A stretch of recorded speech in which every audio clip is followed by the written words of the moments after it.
Hey everyone. Doug Walker, Nostalgia Critic, does these videos every few weeks. Before he does a full-length video, he does one about half that, he does a video that's half that time frame, or that time rate. And mainly these are known as editorials. Now he doesn't call it editorials anymore, but basically that's what they are. And one that he did last week is a video called "Is Weird the New Brilliant?" or something like that. Basically what he's talking about is the fact that how a lot of stuff that's come out in the past, and if not the present, has had some very weird, unique developments, characters and characterizations that it makes you wonder, is this the new brilliant? Is this the new standard?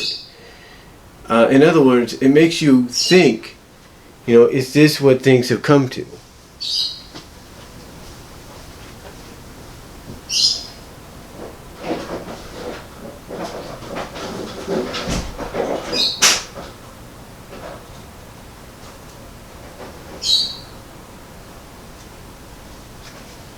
Like I was saying, just shutting my bathroom window there. But it makes you wonder if this is where things have come. Is this the new standard for anything animation or live action? Mostly animation. He brought up a lot of things that really stuck out, and I think even surprised people by some of the animation shows, if not movies, live action as well, that he referenced. Now, he referenced a lot of things from Avatar to Adventure Time to Steven Universe. I'm surprised he didn't talk about Gumball, but The Amazing World of Gumball. But he also brought up My Little Pony Friendship is Magic, and mentioned how initially, back when we were kids, its primary focus was to sell toys, but now it's become something more. It's like I've talked about many times. It's broken down barriers that I don't think any of us would have thought it would break down. But it has done that because of the fact that when it talks about friendship, learning a lesson here and there, it's just not like, okay, lesson learned, da da da da. It's not a short term. They go into great depth. They go into great detail. They analyze. They research. They do all kinds of things you wouldn't expect.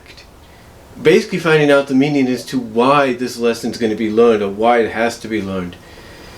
And it's really at times so complex that it's attracted a fan base known as the Bronies, and even a fan base known as the Pegasisters, which is basically an older fan base of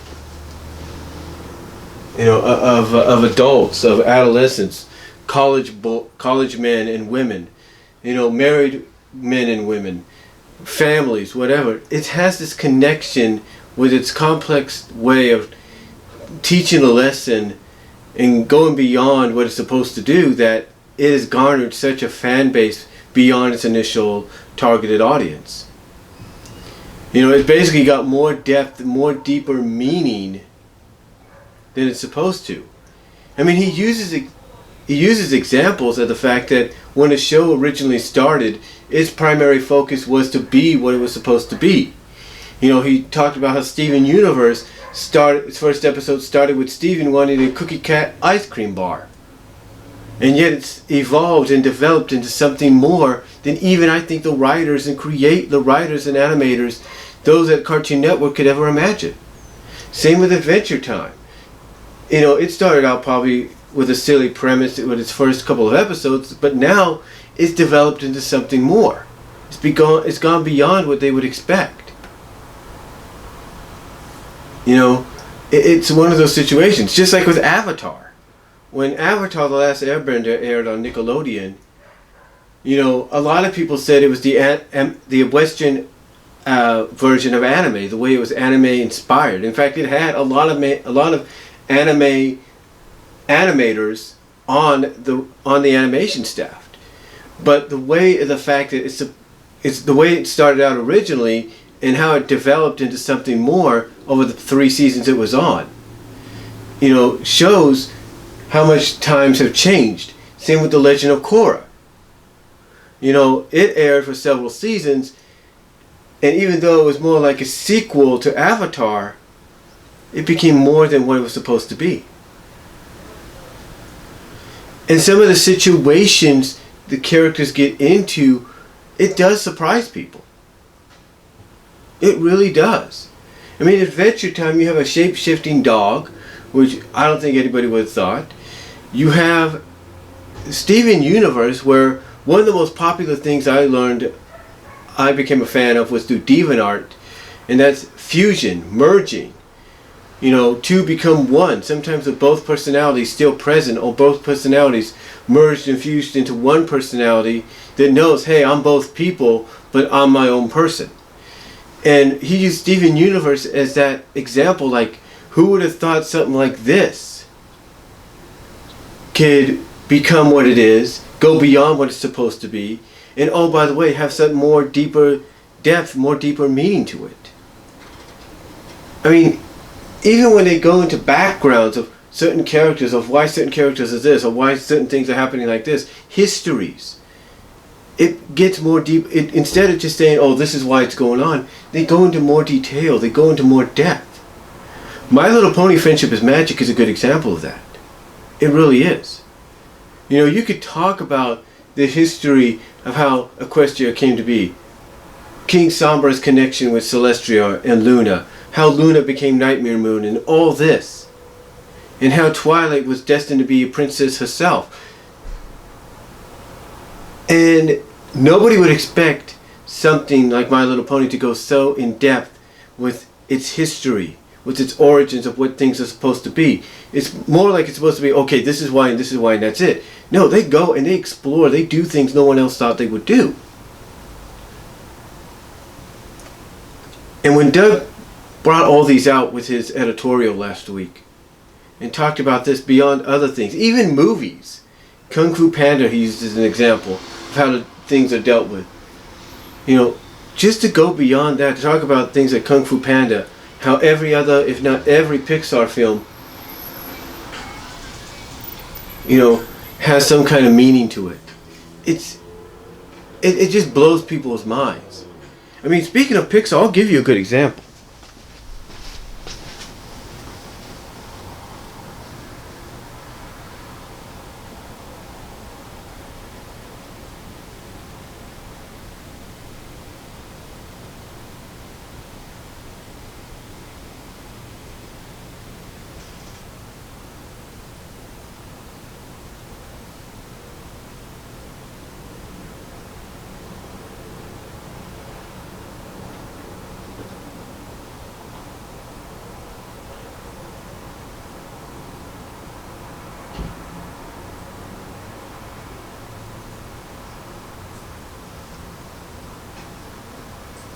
Again, sorry about that, but like I said, speaking of Pixar, I'll give you a good example.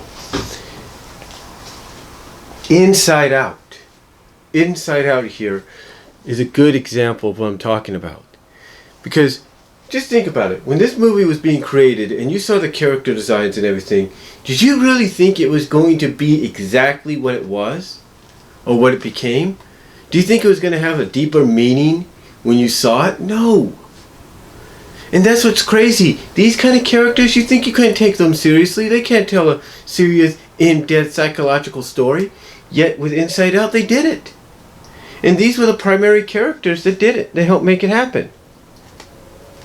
I mean, look at that. And if that's something, and then speaking of Disney, what about Zootopia? And the reaction it got for the message and the meaning and for the message it was sending, for the serious tone it took. And it was like, and at a time where a country like America needs it. Well, a country like our country, America, needs some kind of depth like that.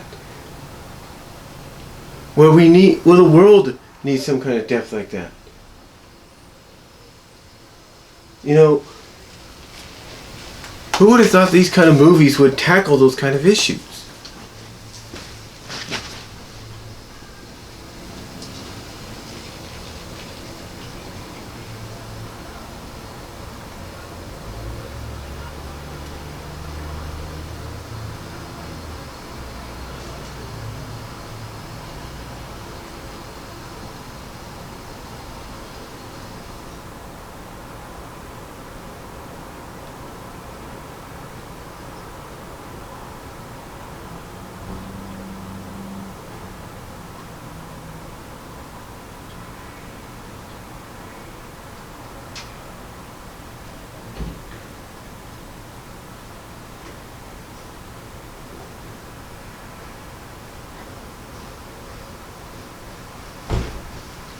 Sorry about that, I was putting the movies back.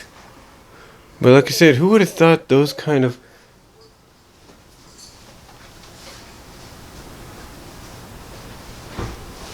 Again, like I was saying, who would have thought those kind of movies...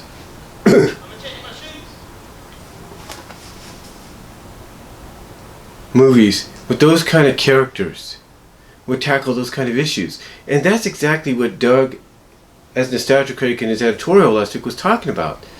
You wouldn't think something like that would happen, but it has. You know, that's why he cited and referenced My Little Pony Friendship is Magic, and how it went beyond its original demographic and now has broken down those barriers that I've talked about. Because it goes more deeper in depth. It makes references you wouldn't think they make references to. They go and explore the reasoning, they analyze it. It's like, whoa, wait a minute.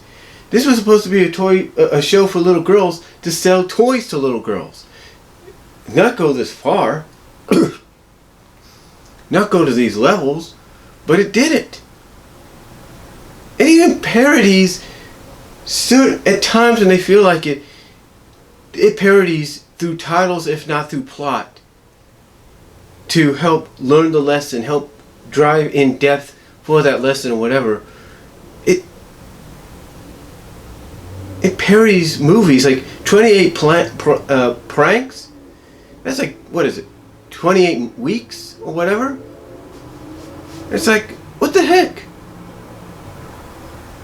It's like, what's going on? You know, you can't, it really blows your mind when you see this. I mean, even when they did with that go-kart race episode a few weeks back, you know, they connect, you know, they get a connection of why it's so important to the older siblings. Like Sweetie Belle and Apple Bloom, they're part of the race, but then they find out through flashbacks why their sisters are so determined for them to win. Or at least that's my acknowledgement, or my guesstimation, if you will. But the point is, folks, what I'm getting at is what Doug was talking about is it just is amazing how shows like this and even movies nowadays that you would think you can't take seriously, can't go so in depth with meaning and feelings and whatever, could become the standard now, because it's so out of place. It's so weird to see characters of Inside Out like them, like joy and anger and disgust and fear and sadness. The ways they're shaped and designed, it's surprising how you take them, how characters like that can represent and be part of such a serious, in-depth psychological story. Zootopia, like I said, with its message and everything, no one would think, oh, well, we got anthropomorphic animals, you know, here, that we can't take them seriously. Guess what? Guess what? You did. Because they have the highest grossing animated film for Disney this year. Well, along with Dora. And Dora, Finding Dora, what about that? A sequel to Finding Nemo, and it deals with something a lot of people deal with. Okay? Forgetfulness. You know, absent-mindedness. Like they can't remember what you were talking about until you remind them. And it's done in such a brilliant way that you wouldn't think that such a comedic, silly fish like Dora can be taken that seriously.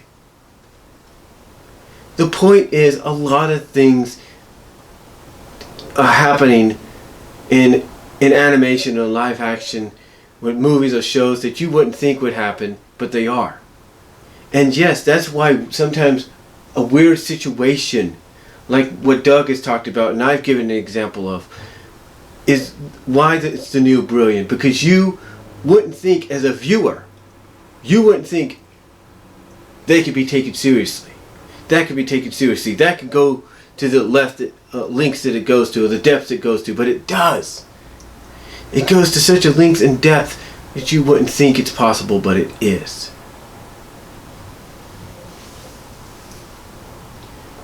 It is.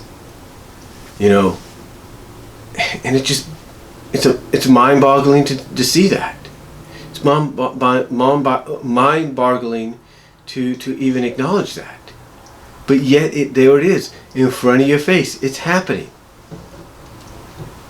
I mean, you go back to MLP, in this whole series, leading up to middle October, one of its subplots is the redemption of Starlight Glimmer. And once she's redeemed, there's going to be a reasoning behind this whole series, this whole season, dedicating that to her. Dedicating that subplot to her being where she's at, being redeemed. And it's really part of that new, I can't believe this is being taken seriously. I can't believe a show meant for little girls could go this depth into trying to redeem a character. It's kind of like when I commission a friend of mine over at DeviantArt for stories. Even though sometimes it could have the same scenarios, she'll change it up to the point that when you read that story, it's got more depth. Sometimes it's got more meaning to it and more depth to it. That it doesn't just have what I request. Sometimes it doesn't just have the characters, you know, doing such things and all that.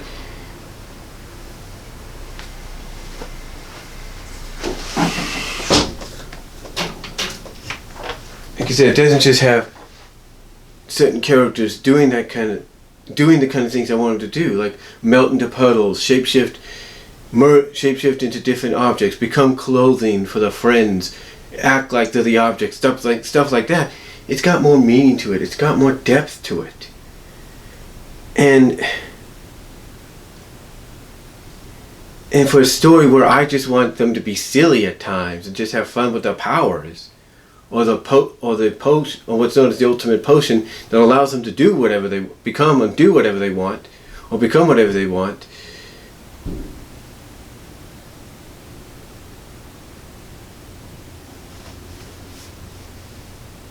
You know, it's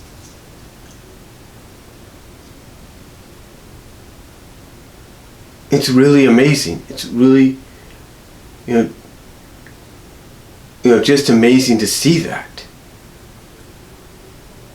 And,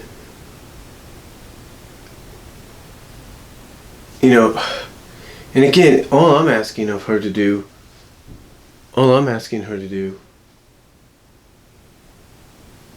is just do a story where they're getting silly and have fun with their powers, or the potion that gives them these temporary powers. But she goes more in depth with it.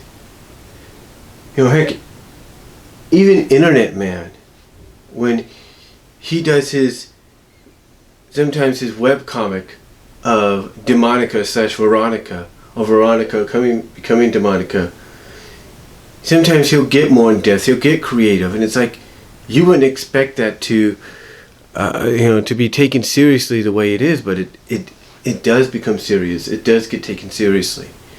It does, in a sense, have more creativity, more in-depth meaning than you think. So, in closing, I will say that weird is the new brilliant, like Doug said, and there's just going to be more weird